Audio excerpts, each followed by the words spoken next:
Boa noite, irmãos. É com grande alegria que nós estamos aqui e iremos louvar ao Senhor nesse momento. E a primeira música é Usa, Senhor.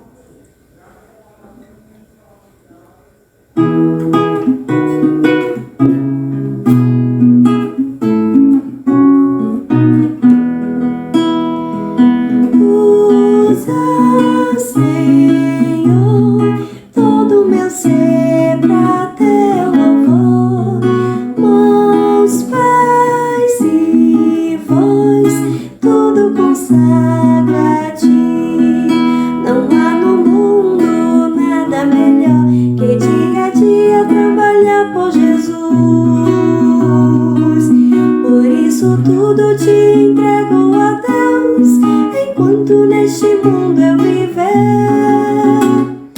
Usa, Senhor, todo meu ser pra teu louvor. Mãos, pés e voz, tudo consagro a ti. Não há no mundo nada melhor que dia a dia trabalhar por Jesus. Por isso tudo te entrego a Deus, enquanto neste mundo eu viver.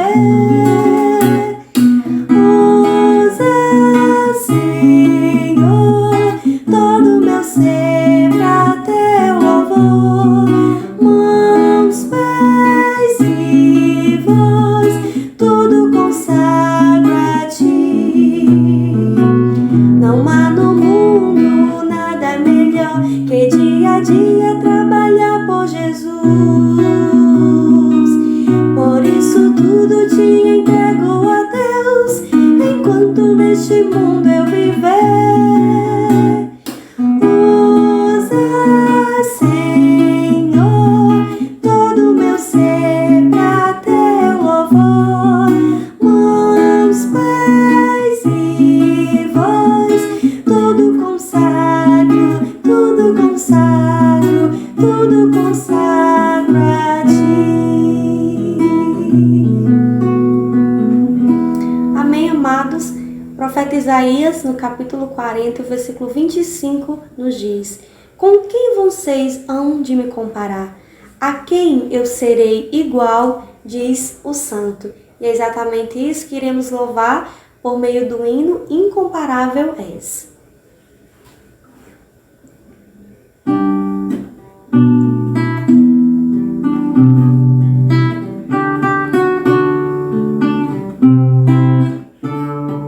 Tu não habitas em tendas, nem em templos feitos por mãos. Eterno, perfeito, princípio e fim, acima das religiões.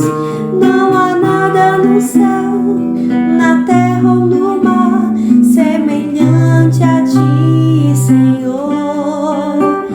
Tua imagem está revelada em nós, expressão do teu amor incomparável. Senhor, tu és. Tua voz ressoa como um trovão, e as nuvens são o pó dos teus pés. Incomparável, Senhor, tu és. Minha alma está apegada a ti, Senhor, incomparável és. Tu não habitas em tendas, nem em templos feitos por mãos. Eterno, perfeito, princípio e fim, acima das religiões. Não há nada no céu, na terra ou no mar, semelhante a ti, Senhor. Tua imagem está revelada em nós, expressão do teu amor incomparável.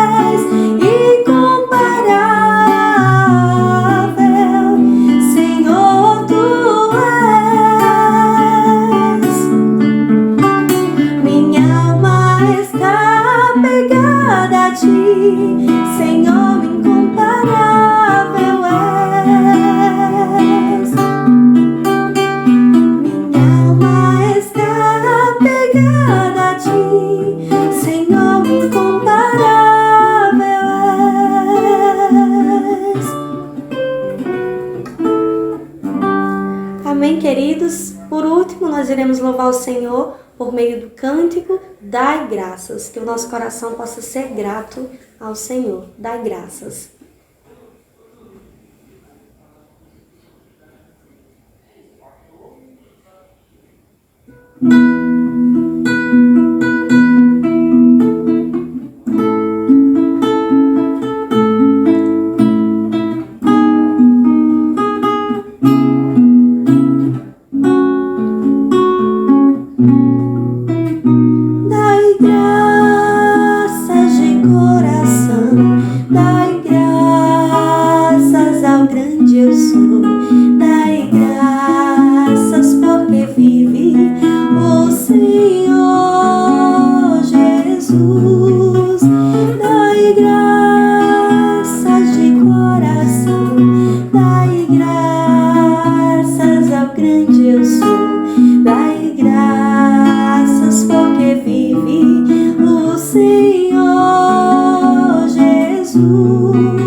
Amém, amados, que Deus nos abençoe.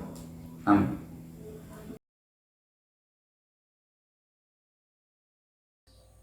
Olá, meus irmãos, que prazer enorme mais uma vez estar com vocês agora, neste domingo, podendo trazer um pouco mais a palavra do nosso Deus, ouvir o que Ele tem a nos dizer e assim viver o que Ele deseja. E hoje nós gostaríamos de continuar a nossa mensagem no único livro, por assim dizer, do Novo Testamento que lida especificamente sobre a história, não qualquer história, mas a história da Igreja do Senhor, aquela que foi formada logo após a sua assunção ao céu. E queremos observar no capítulo 11, o texto que vai do versículo 19 até ao versículo 26. Esse é o texto propriamente dito que nós gostaríamos de estudar nesta noite. E para isso eu gostaria que você pegasse a sua Bíblia e abrisse junto comigo para Atos capítulo 11, versículo 19 a 26. Observe bem na leitura o que é que nos é dito aqui na palavra do nosso Deus. É dito assim: Então os que foram dispersos por causa da tribulação que sobreveio a Estevão, se espalharam até a Fenícia, Chipre e Antioquia, não anunciando a ninguém a palavra, senão somente aos judeus. Alguns deles, porém, que eram de Chipre e de Cirene e que foram até Antioquia, falaram também aos gentios, anunciando-lhes o evangelho do Senhor Jesus. A mão do Senhor estava com eles, e muitos, crendo, se converteram ao Senhor. A notícia a respeito deles chegou aos ouvidos da igreja que estava em Jerusalém e enviaram Barnabé até Antioquia. Tendo ele chegado e vendo a graça de Deus, alegrou-se e exortava a todos a que com firmeza de coração permanecessem no Senhor, porque era homem bom, cheio de Espírito Santo e de fé, e muita gente se uniu ao Senhor. E partiu Barnabé para Tarso à procura de Saulo. Tendo-o encontrado, levou-o para Antioquia, e por todo um ano se reuniram naquela igreja e ensinaram numerosa multidão. Em Antioquia foram os discípulos pela primeira vez chamados cristãos. Muito bem, meus irmãos, vamos orar ao nosso Deus pedindo compreensão do seu Santo Espírito para que assim a gente consiga entender o texto bíblico, não apenas de maneira intelectual, mas sobretudo de maneira espiritual, a fim de vivermos aquilo que é do agrado, aquilo que é da vontade do nosso Deus. Então vamos baixar a cabeça nesse momento e vamos orar. Nosso querido Deus e amado Pai, nós te louvamos e te agradecemos porque o Senhor é um Deus que perdoa. Um Deus que perdoa as nossas falhas, ó Pai, os nossos pecados e não leva em consideração todas as coisas ruins que nós fazemos, todas as práticas pecaminosas que cometemos, porque o Senhor olha para o sangue do teu Filho, Senhor Jesus Cristo, que nos purificou de todo o pecado. E assim, ó Deus, o Senhor se agrada em ter comunhão conosco. Muito obrigado, Deus, por Cristo Jesus, que se tornou para nós a nossa salvação, o nosso tesouro precioso, o nosso bem, ó Deus, tão querido. Nesse momento, ó Deus, no momento que nós nos colocamos diante da Tua palavra, e não apenas diante dela, mas diante do Teu próprio ser, nós te rogamos, ó Pai, que o Senhor receba de nós, de cada um de nós, o louvor, a honra e a glória nesse momento. Te pedimos, ó Pai, que a Tua santa palavra ensine os nossos corações a vivermos do modo pelo qual agrada ao Senhor. Ajuda-nos também, ó Pai, a nos desvencilharmos de todo o pecado, de toda idolatria, de tudo de ruim que cultivamos no nosso coração, para tão somente cultivarmos a Tua palavra, a fim de que ela cresça e produza o fruto do Espírito Santo, cheio de toda bondade e justiça. E assim, ó Pai, agrademos ao Senhor. Obrigado por isso, que a Tua palavra seja para nós agora clara e seja também deliciosa aos nossos lábios, como o mel precioso. Nós te suplicamos isso em nome de Cristo Jesus. Amém. Pois muito bem, meus irmãos, aqui nós finalmente chegamos na segunda metade do capítulo 11, que é um capítulo extremamente importante para a narrativa de Lucas, bem como nos capítulos anteriores, especialmente o capítulo 10, porque como já foi falado, como já foi demonstrado e estudado, é um capítulo que mostra aquilo que vai ser a tendência do livro que Lucas escreveu, o livro de Atos, com relação à igreja do Senhor sendo formada ou sendo direcionada especialmente para os gentios. Agora o evangelho ele vai alcançar o mundo, ele vai transformar as vidas. Cristo vai poder lançar luz agora sobre muitos outros lugares, muitas outras almas que ainda não tiveram a oportunidade de conhecer. Aqueles que viviam na região da sombra da morte já têm ouvido o evangelho, ou seja, a Galileia, Samaria também já ouviu, e agora o evangelho ele sai dos limites de Jerusalém, tanto por intermédio do ministério do apóstolo Pedro, quanto agora nós vamos ver também por intermédio do ministério de um outro homem, que é conhecido aqui nas Escrituras, neste momento, como Barnabé.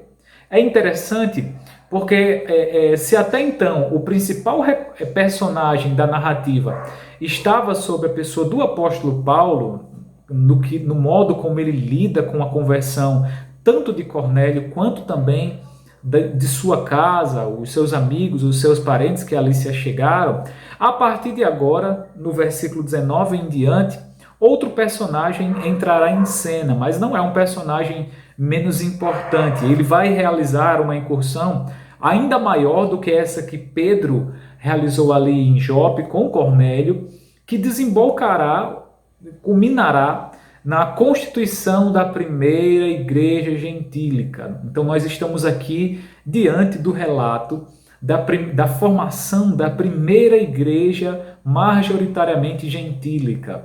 Nós bem podemos assim lembrar da igreja de Jerusalém, ali com a sua maior característica, a maior população sendo de judeus, e agora nós vamos em Antioquia ver a formação dessa igreja que vai ser majoritariamente gentílica, composta de pessoas de outras raças, línguas, de outras nações que viviam ali naquela cidade. E é importante porque essa igreja ela vai exercer um papel fundamental no que concerne as missões, por assim dizer, as viagens missionárias que Paulo posteriormente vai fazer. Ele que é o grande personagem do livro de Atos, não porque seja melhor do que os outros, mas é porque sob sua figura o evangelho vai tomar uma proporção, vai alcançar lugares cada vez mais distantes, porque Deus havia assim o instituído para pregar o evangelho aos gentios. Posteriormente ele vai ser, inclusive, se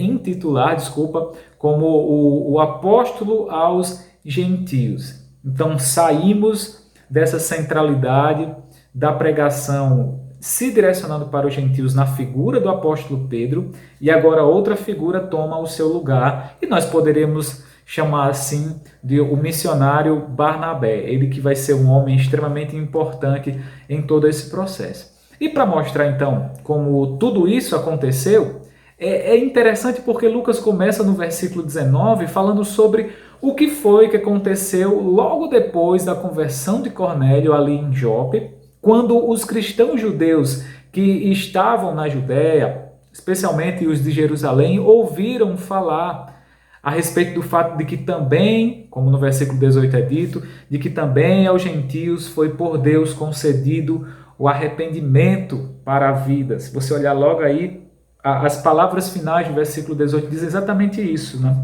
Depois de ouvir todo o relato e a defesa de Pedro de que o Espírito Santo havia descido sobre Cornélio e bem assim os da sua família, tanto Pedro quanto aqueles 6 irmãos que eram testemunhas, depois de ouvirem isso, eles chegaram à conclusão, então logo também aos gentios foi por Deus dado ou concedido arrependimento para a vida. Indubitavelmente, Deus havia se projetado para os gentios, havia se inclinado o seu favor para os gentios, e isso não era possível negar. Então é um marco histórico, isso que nós estamos lendo aqui. Posto que do mesmo modo como Pedro foi convencido por Deus de que Deus desejava que os gentios se tornassem participantes do seu reino, assim também os judeus cristãos em Jerusalém, na Judéia, foram convencidos dessa mesma verdade. Não havia como fugir à realidade. Ficou claro que o próprio Deus havia concedido do seu Santo Espírito àquela família gentílica. Isso não era passível mais de dúvida. E que, obviamente, diante da ação divina, não podia, portanto, haver mais qualquer dúvida, qualquer resistência à aceitação daqueles irmãos no corpo da igreja, de serem tratados daquela mesma forma, apesar de que, por parte de alguns que são reconhecidos como os da circuncisão, houvesse aí algumas ressalvas com relação a se a salvação era somente pela graça ou se ainda havia a necessidade de observar alguns aspectos da lei, como o caso da circuncisão. O fato é que, segundo o relato de Lucas, os que foram dispersos por conta da tribulação que se instalou devido ao martírio de Estevão nos capítulos anteriores, como você pode observar aí desde o capítulo 6, capítulo 7, culminando na sua morte, e a perseguição que se inicia no versículo 8. Então, esse é o fato, né? Aqueles que foram dispersos por causa dessa tribulação de Estevão se espalharam até algumas localidades, que relativamente, comparada a como será no futuro, em termos geográficos, é relativamente perto, que foi, como nós podemos ver aí no versículo 19, se espalharam até a Fenícia, Chipre e Antioquia, não anunciando a ninguém a palavra, senão somente aos judeus. Se nós bem lembrarmos, a Fenícia é onde fica o atual Líbano, né? O atual Líbano, que fica ali fronteiriço com com Israel. Depois eles vão até a Chipre também, ou seja, aquela ilha no Mediterrâneo, e posteriormente atingindo a Antioquia. E aqui é importante porque nas Escrituras há duas Antioquias, a Antioquia da Síria, tá certo? E há depois também a Antioquia da Pisídia, que posteriormente, inclusive, o evangelho vai chegar também lá. Então é importante que você tenha esse contexto geográfico ali para entender como o evangelho ele foi cada vez mais se direcionando para o norte, até atingir, obviamente, aquela que seria a principal cidade do Império Romano, a saber, a própria cidade de Roma, a capital, o centro do mundo daquela época, a capital Roma. E isso nós vemos todo esse enredo culminando para a ida de Paulo a Roma, porque era ali que o evangelho tomaria proporções ainda mais gigantescas com relação à sua difusão, à sua propagação.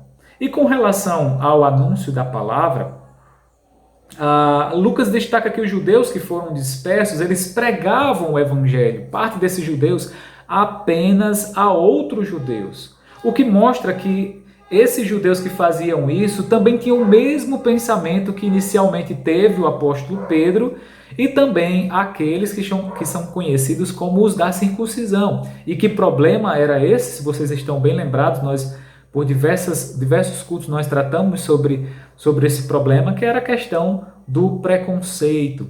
Os judeus achavam que o único povo que tinha acesso à salvação era o povo da promessa, eram os judeus, e que vinha, obviamente, dos judeus a salvação, o Salvador, e que se limitava a eles também. O que agora deixou ou está passando por uma transformação, e eles estão percebendo que não são só os judeus que têm acesso à salvação. A salvação é para todos. Deus amou ao mundo todo, povos, línguas, raças, nações, de perto, de longe, todos de maneira indistinta podem ter acesso à salvação que há em Cristo Jesus. Alguns iam dispersos pregando só aos judeus, outros, no entanto, como Lucas aí bem registra, dentre esses judeus que foram dispersos, havia alguns que anunciavam o evangelho também aos gentios. Ou seja, anunciavam também aos judeus, ou especialmente aos judeus, mas além de anunciar aos judeus, anunciava também aos gentios. E é importante nós destacarmos que estes cristãos anunciavam a Jesus, como o texto bem coloca aí, não apenas como Cristo, mas como o texto coloca como Senhor. No versículo 20 ele diz, né, no final do versículo 20, esses que foram também, falavam também aos gregos, anunciando-lhes o evangelho do Senhor Jesus Cristo. E preste muito bem atenção, quem está aí distraído, é importante esse título Senhor, porque vai mostrar para nós uma adaptação do conceito de Senhor para o povo gentílico, ou para o povo gentil, uma vez que eles não entendiam muito bem, ou não tinham conhecimento, eu tenho um conhecimento muito pouco, muito limitado, do que era o Messias, o Cristo. Então, anunciar Jesus como o Senhor trazia para ele, ou tinha para eles, muito mais significado do que propriamente falar do Senhor Jesus Cristo como Messias. O Messias, o Cristo, estava mais relacionado aos judeus. Eles tinham um entendimento melhor de quem era esse Messias. Então eu creio que essa mudança, o fato deles dizerem ou chamarem Jesus de Senhor, faz todo o sentido e tem toda a importância para que, por essa razão, dizer que Jesus era Senhor trazia consigo a implicação, sobretudo, da sua divindade, a ideia de que Deus estava abrindo porta à salvação deles. Deus estava aceitando os gentios. Era Deus quem quem realizou a obra de salvação e que agora estava se direcionando para o mundo inteiro, para os demais homens, além, obviamente, do povo judeu. Agora observe que no versículo 21, essa ideia é ressaltada a partir da ideia de que foi Deus quem permitiu que isso acontecesse.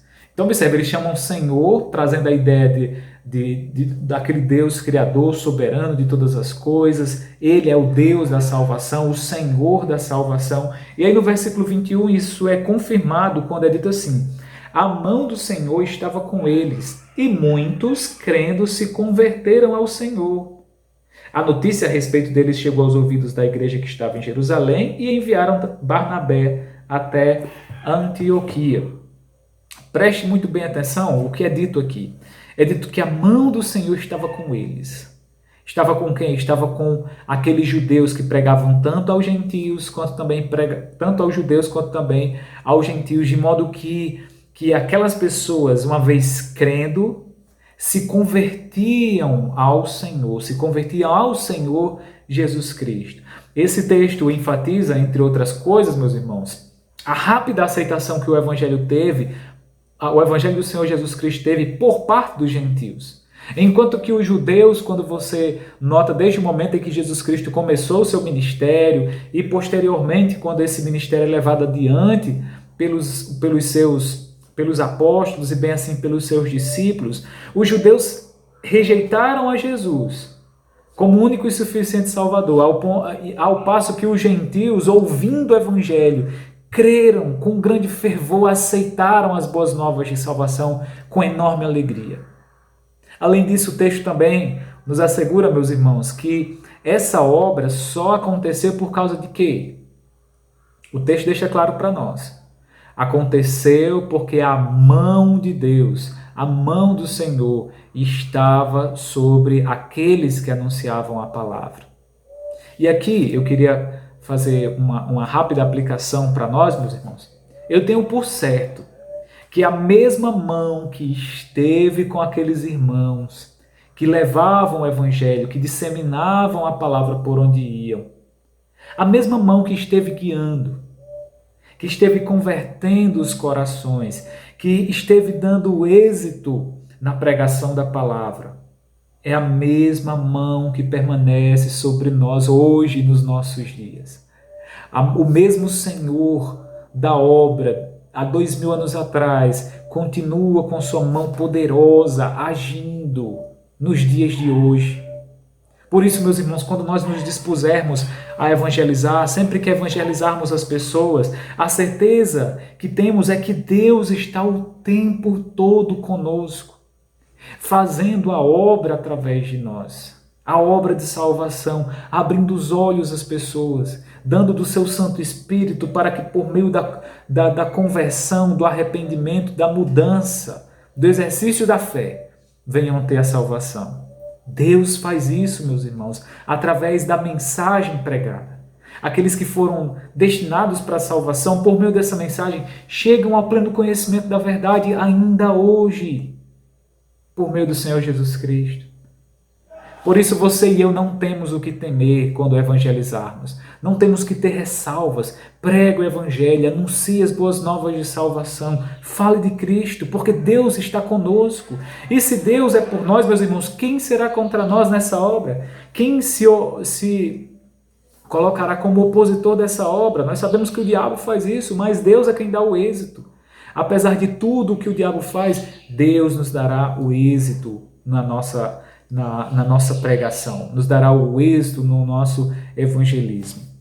É então que observe aí no versículo 22, é dado o seguinte: a notícia a respeito deles chegou aos ouvidos da igreja que estava em Jerusalém, e enviaram Barnabé até Antioquia. Tendo ele chegado e vendo a graça de Deus, alegrou-se e exortava a todos a que com firmeza de coração permanecessem no Senhor. Aqui nós vemos que a notícia a respeito dos missionários anônimos, dispersos, pregando o evangelho, chegou finalmente aos ouvidos da igreja que estava em Jerusalém, a qual, por sua vez, enviou ninguém menos do que Barnabé, o qual o próprio nome já diz, né, filho de exortação ou de consolação, o significado do seu nome, enviaram Barnabé, um homem de Deus, até Antioquia da Síria, para ficar a par da situação. É então que quando ele chega lá, ele vê a obra do Senhor sendo realizada, o modo como as pessoas estão crendo em Deus e o seu coração transborda de alegria. Meus irmãos, para quem prega o Evangelho, para quem se propõe a viver esta vida sem passar em branco, como alguns costumam dizer, mas cumprindo bem com o seu papel, ver pessoas se convertendo a Deus é realmente algo que enche o coração. Enche o coração. Foi assim que ele se sentiu, por conta da salvação dos gentios. Ele viu aquela salvação como uma preciosidade, um tesouro enorme. E como o texto bem coloca, como a própria manifestação da graça, da glória de Deus. É o que ele diz aí no versículo 23. Vendo a graça de Deus, se alegrou. Meus irmãos, nada para nós pode trazer uma maior clareza da manifestação da graça de Deus do que a salvação de almas. A graça de Deus é responsável por isso. E ela também deve ser o motivo de nos alegrarmos pela salvação. Contudo, meus irmãos, ele não apenas se alegrou em ver aquelas pessoas ali se convertendo, as multidões aceitando o evangelho da salvação. Não! Ele também passou a exortar a todos que era necessário permanecer firme, ou ter o seu coração firmemente arraigado no Senhor. Que eles perseverassem naquela graça, perseverassem na crença que eles haviam manifestado. E aqui, meus irmãos, eu me lembro, e dá para ilustrar esse ponto muito claramente, da alegria e da exortação de Barnabé para aqueles irmãos. Eu faço parte de uma igreja que foi fundada por um missionário conhecido como pastor Elias Lima, que veio lá do norte, lá do Acre, na época, e fundou uma igreja no interior do Rio Grande do Norte, na minha cidade de São Paulo, do Potengi. Ele fundou a igreja em 2003, se eu não me engano, e permaneceu lá até, se eu também não me engano, o ano de 2009 para 2010, algo desse tipo, eu não tenho certeza. E depois partiu para a Europa para ali também trabalhar e servir a Deus como missionário lá em Portugal, onde permanece até hoje, tomando de conta de uma igreja, de 2 igrejas e 2 congregações, né? Para você ver a escassez de missionários, de obreiros lá em Portugal. E aí ele de tempos em tempos, ele vem nos fazer uma visita lá em São Paulo do Potengi. Ele vem visitar os familiares e aproveita para visitar aqueles irmãos na igreja que ele pôde fundar. E é interessante porque ele sempre me dizia algo, e também, obviamente, para os irmãos, quando ele vinha. Ele dizia, quando estava se despedindo: olha, meu irmão, fique firme, permaneça forte, permaneça servindo aqui na igreja, crescendo em graça, conhecimento. Fique firme, meus irmãos. Era o que ele mais dizia quando estava se despedindo da igreja. Isso me faz lembrar, meus irmãos, que permanecer firme no Evangelho, permanecer firme nas crenças que nós temos, é algo fundamental. É importante nós perseverarmos. Tanto é importante a conversão, quanto também a perseverança. Inclusive, dentro das doutrinas da graça, essa é a última, né? A perseverança dos santos, a ideia de que não importa o que aconteça, eu chegarei ao fim, à salvação plena, eu não perco a salvação, o meu caminho eu vou trilhar e eu seguramente chegarei até o fim, eu perseverarei, eu continuarei, eu não perderei a salvação pelo que quer que eu faça. Essa é a segurança da salvação, essa é a perseverança dos santos. E me faz lembrar muito bem do pastor Elias com saudades. Se Deus quiser, em um outro momento eu vou ter oportunidade de vê-lo. Essa postura, meus irmãos, voltando ao texto por parte de Barnabé, revela que apesar da salvação ser uma obra estritamente divina, como a gente já pontuou aqui, há da parte daquele que crê a responsabilidade de permanecer firmemente, de perseverar com firmeza no seu caminho, na sua crença. E é provável que ele tenha feito isso, levando em consideração o fato de que eles eram gentios e, além de ser gentios, eram também recém-convertidos. E aqui é interessante porque é comum, meus irmãos, pensarmos assim a respeito dos recém-convertidos, dos irmãos que estão abraçando a fé ali, estão nos primeiros momentos da sua fé, pensarmos assim por aqueles, o fato que ainda estão nas fases iniciais, estão na fase inicial da crença. Ainda há muito que viver, ainda há muito que fortificar a sua fé no Senhor Jesus Cristo, que se dará por meio das Escrituras, tanto da leitura da palavra, quanto o próprio fazer parte, se reunir, ter a comunhão com os irmãos. Então a gente meio que tem uma preocupação com o recém-convertido. Meu Deus, será que vai vingar? A gente pensa muitas vezes, né? Será que vai vingar ou não? Será que vai permanecer? E aí só o tempo, só o seu desenvolvimento é que nos dá essa segurança de que de fato a pessoa é um eleito, é um escolhido de Deus.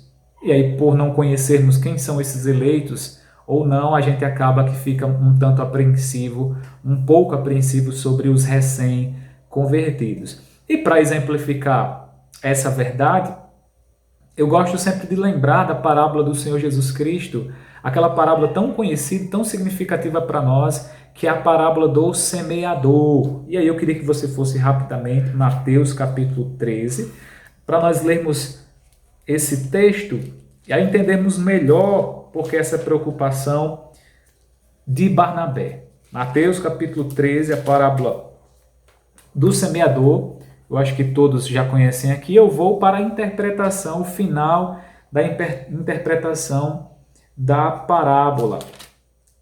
Olha o que é dito aí, Mateus capítulo 13, versículo... Vamos a partir do versículo 16. Diz assim: Bem-aventurados, porém, os vossos olhos porque veem, os vossos ouvidos porque ouvem. Pois em verdade vos digo que muitos profetas e justos desejaram ver o que vedes e não viram, e ouvir o que ouvis e não ouviram. Atentai vós, pois, a parábola do semeador. A todos os que ouvem a palavra do reino e não a compreendem, vem o maligno e arrebata o que lhe foi semeado no coração. Este é o que foi semeado à beira do caminho, aquela semente que caiu à beira do caminho. Recebem a palavra do reino e não a compreendem. Aí vem o diabo e arranca essa palavra para que ela não cresça, não germine, não cresça, não se desenvolva. Não gere de fato a salvação. É uma espécie de aceitação por um período muito curto de tempo. E a pessoa logo vai-se embora, não dá crédito. Esse é o que cai à beira do caminho. Versículo 20. O que foi semeado em solo rochoso, e preste bem atenção, é o que ouve a palavra e a recebe logo, com alegria. Olha, ela ouviu a palavra, recebeu com alegria. Poxa, Jesus Cristo é assim. Ele trata assim da minha vida. Nossa, que legal. Às vezes muito motivado talvez por um sentimento, né? Um sentimentalismo. Mas não tem raiz em si mesmo, sendo antes de pouca duração. Não, pensei que era uma coisa e depois eu vi que era outra. Em lhe chegando a angústia ou a perseguição por causa da palavra, logo se escandaliza. E essa pessoa também abandona. Observe, essas pessoas são pessoas que ouvem o evangelho e aceitam por um certo tempo, mas que por fim vêm a apartar-se dela, seja pelas angústias, como é dito aqui, ou pela perseguição, como era o caso do que estava acontecendo com os cristãos que foram dispersos por causa da perseguição que veio aos judeus por conta do martírio de Estevão. Foram espalhados. Versículo 22. O que foi semeado entre os espinhos é o que ouve a palavra, porém os cuidados do mundo, preste muito bem atenção, e a fascinação das riquezas sufocam a palavra, Pessoas que ouvem a palavra e se encantam com ela, mas aí dizem, eita, eu vou perder minha vida, vou perder minha juventude, eu queria aproveitar com festas, com o gozo das coisas do mundo, com as riquezas, tudo que a riqueza pode oferecer, não. E lá os crentes têm coisa que não pode fazer, eu não quero esse tipo de coisa, e aí abandonam a palavra se torna infrutífera, sufocam a palavra, esses cuidados do mundo, e fica infrutífera. E aí, finalmente, versículo 23. Mas o que foi semeado em boa terra é o que ouve a palavra e a compreende. Esse frutifica, produz a 100, a 60 e a 30 por 1. Ouve a palavra, compreende e frutifica. Dá frutos, provas de que de fato a crença que ela diz ter é verdadeira, porque transforma a sua vida, transforma as coisas ao seu redor. Então essa parábola ele exemplifica muito bem para nós, ilustra muito bem essa verdade que está sendo vivenciada aqui por Barnabé no capítulo 11, no versículo 23, quando ele exorta os irmãos a permanecerem firmes. Meus irmãos, também não, apesar de que muitos abandonam a fé logo nos primeiros dias, nos primeiros meses da crença que dizem ter, há também aquelas pessoas que passam 5, 10, 15 anos e por fim vêm abandonar a crença no Senhor Jesus Cristo. Por isso a necessidade da permanência, da perseverança a vida inteira. E eu posso dizer para você, meus irmãos, permaneçam firmes no Evangelho do Senhor Jesus Cristo. Há muita sedução da parte do mundo, há muito questionamento, há muita riqueza, há muitos bens, há muito gozo, muito a nos iludir. Coisa aqui na minha língua, desculpa. A nos iludir. Fuja dessas coisas. Permaneça firme, perseverando na crença, na fé que você diz que tem. Porque é só assim que você vai chegar lá. A salvação, de fato, não que você vai perdê-la, porque cremos que aquele que foi destinado para a salvação vai perseverar. Mas há um esforço, uma labuta, um trabalho da nossa parte para conseguirmos atingir esse objetivo. E aí ele continua dizendo, versículo 24, porque era homem bom, cheio do Espírito Santo e de fé, e muita gente se uniu ao Senhor.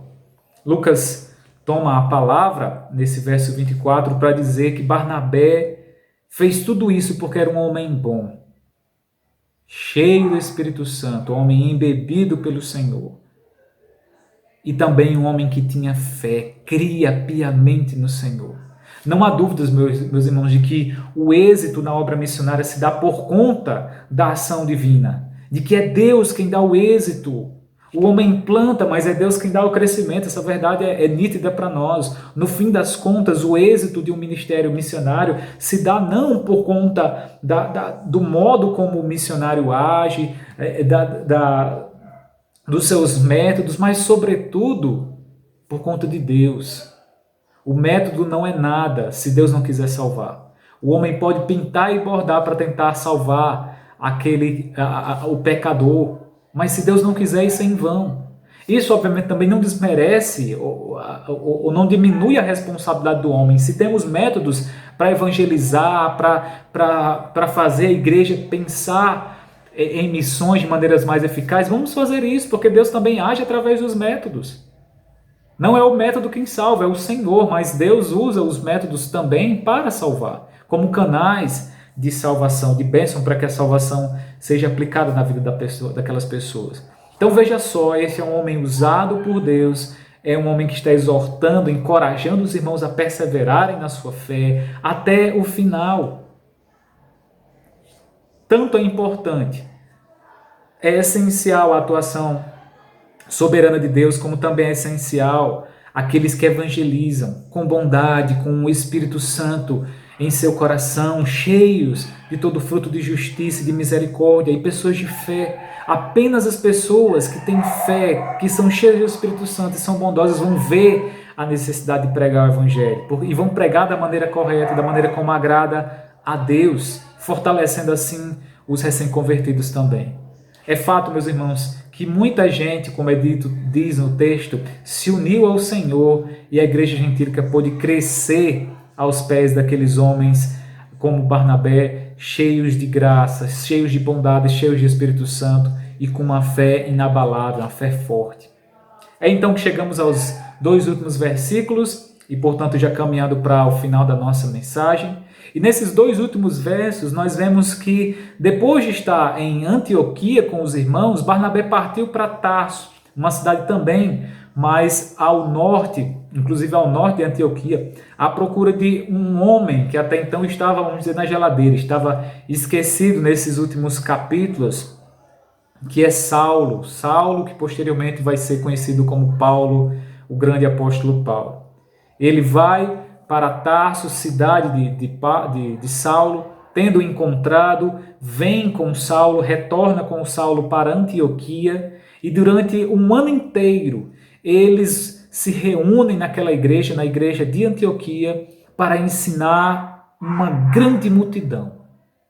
Isso é algo extremamente importante, porque esse é o nascimento da igreja de Antioquia e, como foi falado, uma igreja que vai se tornar imprescindível para o que o evangelho, para a obra missionária, que o evangelho vai atingir posteriormente na figura do apóstolo Paulo, com a figura do apóstolo Paulo. A igreja de Antioquia vai ser como que o quartel-general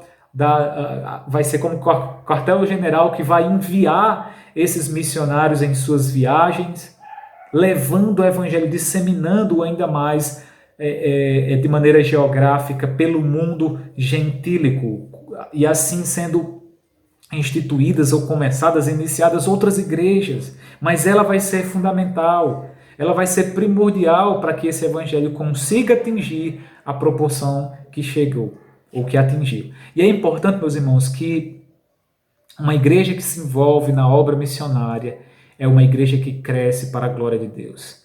É uma igreja que tem um impacto enorme no evangelho, no evangelismo, na pregação das boas novas. Uma igreja que está se importando, que está vivendo, que está lidando com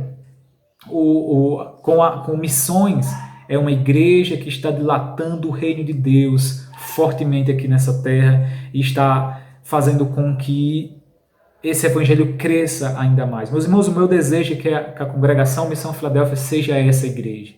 Uma igreja que vai impactar missões. Uma igreja que se importa com missões, que se importa com o pecador, que trabalha pelas almas perdidas. Não importa se vão se converter ou não, essa é a responsabilidade de Deus. O que nos importa é evangelizarmos, é pregarmos, é auxiliarmos aqueles que estão além de nós em outros lugares, como a igreja de Antioquia vai fazer com o apóstolo Paulo e outros também. Que a congregação Missão Filadélfia seja essa igreja, tenha essa visão missionária, como desde o início demonstrou ter e tem até hoje, e tenha para a sua existência, né? Para quantos anos assim Deus nos permitir estar aqui evangelizando. O verso 26 finaliza dizendo que foi ali em Antioquia que os cristãos foram pela primeira vez chamados de cristãos. Até então eles não eram conhecidos como os cristãos, mas foram chamados de cristãos, pequenos cristos, aqueles que se demonstravam ou que pareciam com aqueles que eles chamavam de Cristo.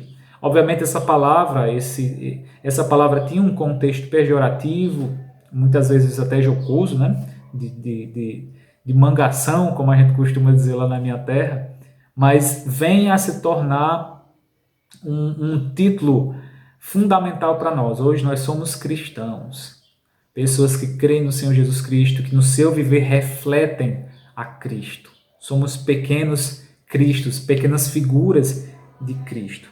E como nós podemos ver, o avanço do evangelho se deu de forma tão rápida e com uma intensidade tão grande que foi necessário que mais pessoas se envolvessem na obra. Meus irmãos, aqui é uma verdade para nós. A obra ela não consegue ser realizada sozinho. Quanto mais desejamos fazer uma obra grandiosa, uma obra maior, é o mais que precisamos de pessoas envolvidas. A igreja toda precisa estar envolvida com a obra. Ali, Barnabé, vendo que havia necessidade de fundamentar aqueles irmãos na fé, chamou Saulo, um homem incapacitado, um homem que já exercia um ministério certamente em Tarso, e ali por um ano eles firmemente pregam a palavra de Deus para que aqueles irmãos perseverem, para que aqueles irmãos tenham uma visão missionária e que depois vai ser demonstrada essa visão com o próprio envio de Paulo e outros à evangelização do mundo que era atualmente conhecido, especialmente através do Império Romano. A obra precisa de pessoas. Todos precisamos estar envolvidos. Não é só o pastor, não é só os diáconos, não é só a liderança da igreja. Todos precisamos estar envolvidos nessa obra, meus irmãos. Essa é uma obra da igreja, portanto, todos os que fazem parte da igreja precisam se envolver. Vai ter evangelismo tal dia. Pastor, eu quero participar. Eu tenho vergonha, eu tenho medo, minhas pernas tremem porque eu tenho receio de enfrentar as pessoas e tudo mais. Mas vá, Deus, a mão de Deus está sobre nós, meus irmãos. Não precisamos temer absolutamente nada. Ele nos fará ter bom êxito na nossa empreitada, na nossa labuta, no nosso serviço cristão. Paulo foi ali então chamado para pregar, prega as boas novas junto com Barnabé, e depois, posteriormente, isso culminará num protagonismo excepcional do apóstolo Paulo, o que vai ser conhecido como apóstolo aos gentios. E eu concluo dizendo, meus irmãos, que esse relato, ou através desse relato, nós conseguimos perceber quão grandiosa é a obra missionária. Louvado seja Deus! A obra missionária deve arder no nosso coração, no coração de cada um de nós. Tanto em caráter espiritual ela é importante, posto que aqui nós vemos que aos gentios também foi dado o que? Arrependimento para a vida. Há um caráter espiritual de salvação, precisamos fazer missões, levar Cristo àqueles que ainda não tiveram acesso a Ele, torná-lo conhecido àqueles que ainda não o conhecem. Assim também é importante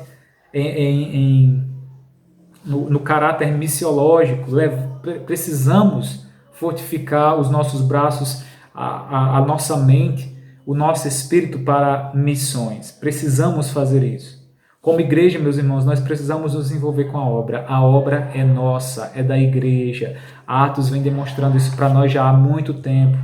Talvez não como um missionário famoso, um evangelista famoso, assim como Barnabé, como Saulo e posteriormente Paulo, Pedro, mas como os servos anônimos que cumprem cabalmente a sua missão de levar o evangelho das boas novas de salvação, como aqueles que iam motivados pela perseguição, pregando a judeus, e também aqueles que iam motivados pela perseguição, pregando a judeus e aos gentios. Ainda há tempo para fazermos a obra. A obra ainda não terminou. Ainda há muito que ser feito e nós não podemos nos privar dessa responsabilidade, meus irmãos. Não podemos nos privar. Por isso eu desafio você a pregar o Evangelho, tanto aos de perto, seus familiares, filhos, vizinhos, amigos, quanto também aos que estão longe. Aqueles desconhecidos que porventura esteja na fila, esperando fazer alguma coisa, que você encontre, evangelize, fale de Cristo, fale das boas novas. Só assim nós experimentaremos a mesma alegria que Barnabé experimentou, quando ouviu que a graça de Deus também era manifestada aos gentios. Meus irmãos, não há graça maior do que conhecermos a Jesus. E também não há alegria maior do que saber que outros também têm conhecimento dele, que outros também têm acesso à salvação. Meus irmãos, que essa mensagem arda no teu coração, faça arder no teu coração o desejo de fazer mais pela obra de Deus, pela obra que Cristo nos deixou, uma obra que até os anjos desejavam fazer, mas não podem, porque é uma obra nossa, é uma obra da igreja. Pregue o Evangelho. Invista parte do seu dinheiro em missões, ajudando naquele que tem ido para mais longe, desbravando os campos, indo a outros povos, a outras línguas, a outras nações. Deus abençoe a tua vida, que Deus use este culto, esta mensagem, para despertar você com relação a missões, a fim de que esse despertar te motive a fazer mais do que você já tem feito até hoje. Que Deus abençoe. Vamos orar, encerrando o nosso culto. Nosso bendito Deus e Pai, nós te agradecemos por tudo que ouvimos. Um desafio enorme, ó Deus, da tua palavra, para que nós cumpramos a nossa responsabilidade de evangelizar. Ó Deus, eu não sei como os irmãos ouviram essa mensagem, mas ajuda a que essa mensagem não se apague em seus corações, não saiam das suas mentes, mas que eles possam fazer de fato ela frutificar em boas obras, seja através contribuindo com missões, ou mesmo orando, ou mesmo evangelizando, tudo que estiver ao seu alcance, ó Deus, nós te suplicamos, nos usa para o engrandecimento do teu reino. Isso nós te rogamos em nome de Cristo Jesus. Amém. Deus abençoe a todos, tenham todos uma boa noite, em nome do Senhor Jesus Cristo.